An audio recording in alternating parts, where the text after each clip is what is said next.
In our previous tutorial, I showed you how to create subscription once-off payments in Stripe. This tutorial is for those who want to implement webhooks. If you just created a payment or a subscription, you are not yet complete. You want to know if the payment was successful by listening to events that are happening to Stripe.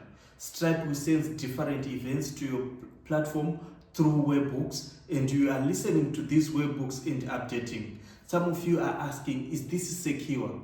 I will show you step by step how to secure the webhooks and how to implement everything and every event that you think of. We are going to run a Stripe webhook client on our server and testing all those scenarios. This tutorial is for those who want to enhance their skill on Stripe by implementing webhooks. This is Bisk here. Welcome back to another tutorial. Salut coders. What we need to do is to react to these Stripe events. There are a lot of Stripe events that are there. You can see some of them. These are checkout session async. We have also for the payments, and we also have for the customer creation, and we also have for the invoice paid, and even the payment which was made. It's either once-off or it's either subscription. So these are the events that we need to handle with webhooks in our Stripe. Stripe has created these webhooks so that anything happens on their side, they can send the request to our application, to our API that we are going to provide to Stripe, and tell Stripe that if anything happens, can you send this request to our API? Some are saying, where is the security?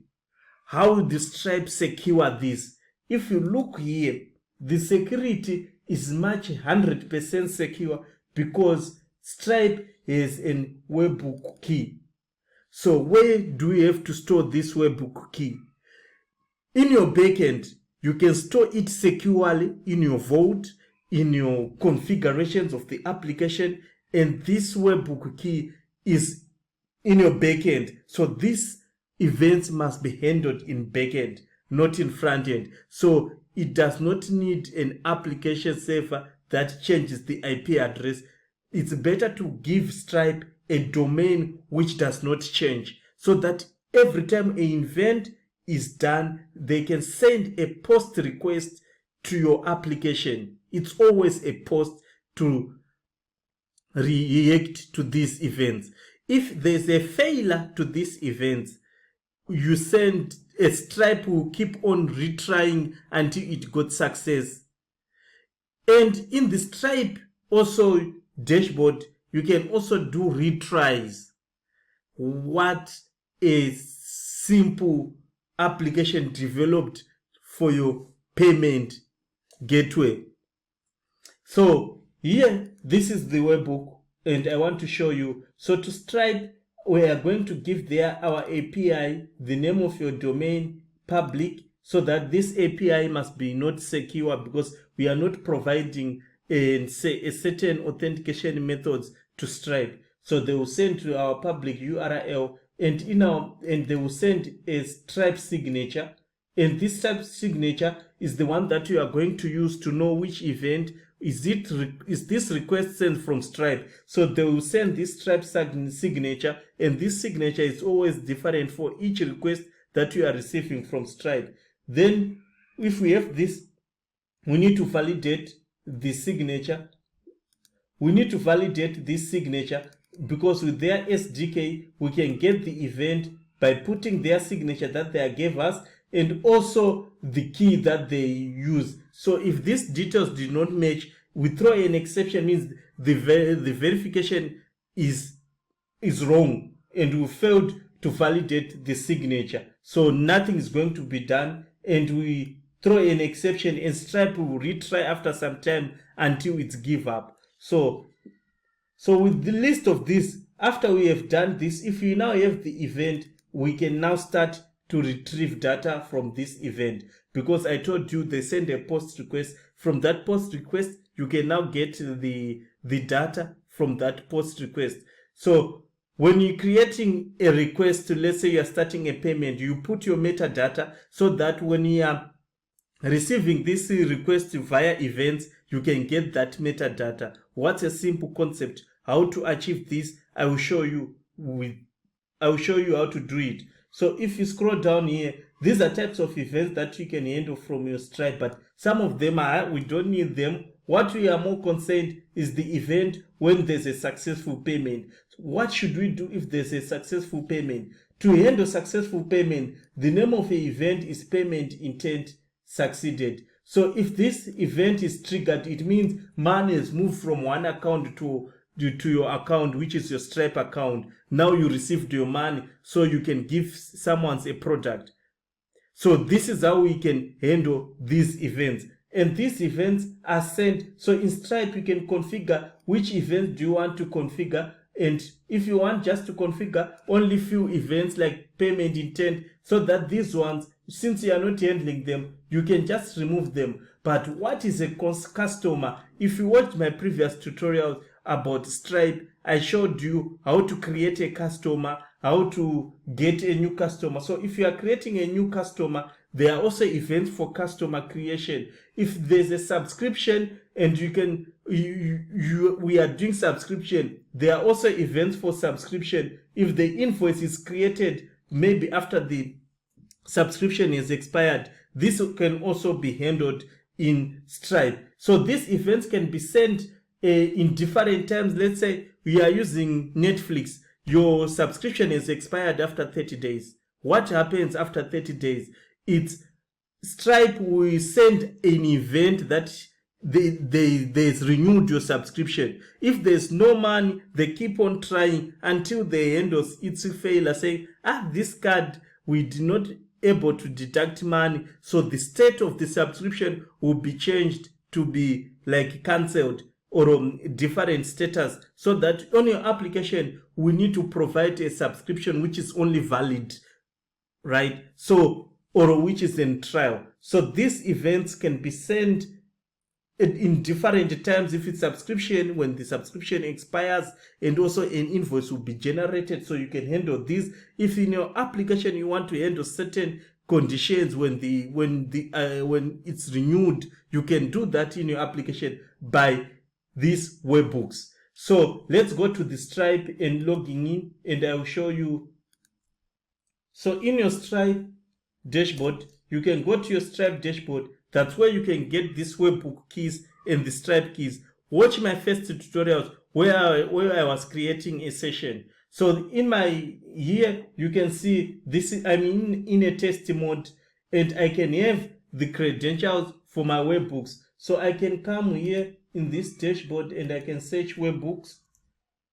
Since this tutorial is for webhooks, I can come here, and in my webhook, you can add your endpoint or you can delete an endpoint. So this is the endpoint that I was using before. You can see this is an example because it's the one that is in testing, and you can just edit. Maybe if I want to update the URL, I can update the URL to something like anything test. This is the URL which Stripe is going to send the request. So here, let's say my domain here, it's going to be this one, right? And I showed you can put public because everything starts on public, right?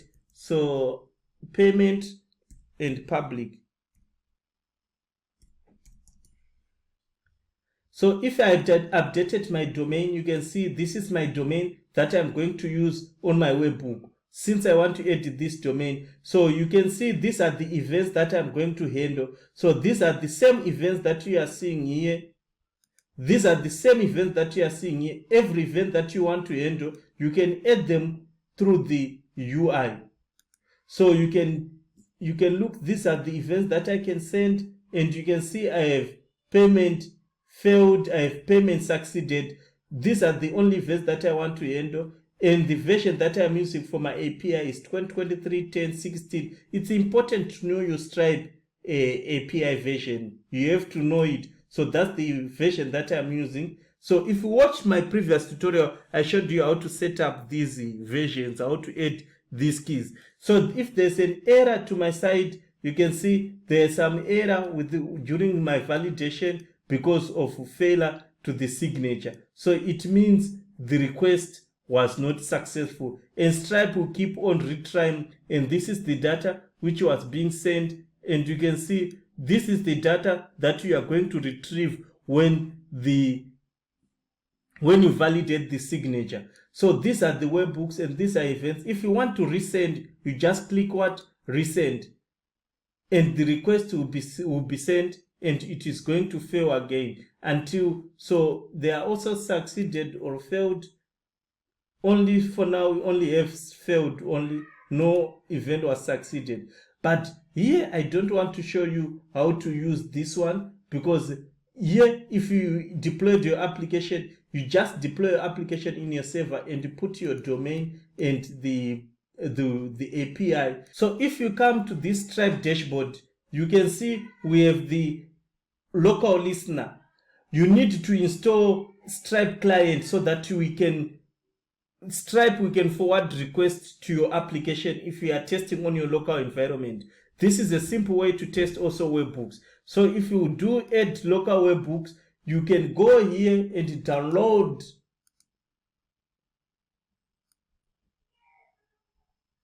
You can go here and download the client based on your operating system. If you are using Mac, you can download it. If you are using Mac OS, this is how to install. If you are using Windows, for me, I'm using Windows, and you can go to this GitHub and I can download the client. So I already downloaded the client because I'm using Windows. It's Stripe. I can download this and extract it. Since I extracted this, it's already in my. This is where I extracted it, and I can write CMD. And I can start the terminal. So I need to write these Stripe commands so for the first time you need to log in. So you need to say Stripe login. So if you have the Stripe key, you can write a command, say Stripe. So if I copy this, and if you come here, you just need to run this command. I already done that. Then you need also to put Stripe listening, so when you want your application to forward the request, let's say I did a payment, I want this to forward this request to my local server. So that's why we are seeing this a local server. So for me, I have documented that, and I can show you. So if I come to my README,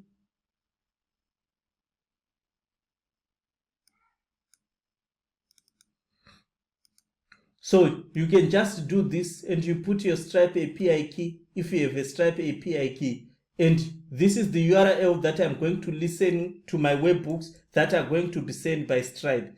So since I'm not configured to any URL, I don't have domain, so I want to test my things locally, I can do this. And I can paste this. And right now, I'm now waiting for the request. So since I'm testing on my local, it gave me this webhook secret key. So this is the secret key that I have to put in my application just for testing in my local. So this is the secret key. So let me test the creation and the payment of this. So if I go to my Stripe here, let me cancel this. And you can see here, it's now listening to my local. And I installed this version, which is 126, that version 126, which was here. So that's the version that I installed. I think it's now 261, but here I'm 260. It's fine. So if I do any payment to Stripe, it will forward to this URL, which is running on my local, because my application is running on this port 6007, which is this one. It's running on this port. So I'm using Quarkus as an example. It's the same if you are using Node, you are using Spring, it's the same way to handle this. You must have Stripe SDK on your computer. So now let me test. I want to send a request to this. So what I need to do, you can see here, there are no events that is happening here. Let me test. So this is an example of the application that I'm using. So I want to purchase a video of this ID, and this is the pricing plan, means the amount. So don't send the actual amount in your request. Just put an IDE so that you can validate, get the actual amount from your backend. So I can send a request now. So I'm creating a session. So Stripe will create a session for us. So let's see. So a new session has been created. So what I need to handle now, I need to come here. Let's take this URL and complete the payment. I'll come here and go to this one. So in our web application, a user will be navigated to the Stripe page. So if the price is $12.50 in USD, so you can put any future date here. You can put any CVC number, and here you can put 842s, and you can put any your user here, and you can put any country of your choice, and you can just say pay. After you click this pay, these events are going to be sent to our Stripe. So I can click pay, and you can see these are the events that were forwarded to our Stripe. And if you see these events, and if I go to my code, let's see in our code where the application is running right now. You can see here it's showing that a new event, we received a payment created, we received a payment succeeded. These are the events that were sent, and the event, I logged it here. Let me show you where I logged the event, which is here, event received, which is payment succeeded. So in my payment succeeded, let's go to the payment succeeded event and see what is really happening. So in my payment succeeded, I just logged the information that the payment intent succeeded. That's the log that you are seeing here.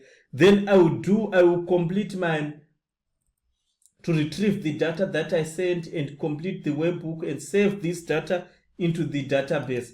And it means the payment is successful. So if I open my database here, if I reload here, the payment was successful. And you can see the video which I created here, and the product ID, which is the video ID that is here, end of EF. It's now here. So next time, if I want to purchase the same product which I already purchased, it's going to fail, like the product has been paid before. You need to validate all those things. And here in my application, here in my Neo4j, you can see I have created video, means this user has created a video. So since I paid this video, I can just do this, and I can click this purchased. You can see now this user has purchased this video. It was only created this video. I already purchased this video. All this integration have done through the webhook after a successful webhook. This is how you can implement webhooks with Stripe. And the code is just simple. It's the one that I showed you. This is the code, how to validate the webhook, how to validate the event, and all of sort of things. So if you are new to this channel, may you kindly subscribe, click the notification bell so that you'll be notified whenever we upload new video. Let's meet on another video tutorial. Salut coders.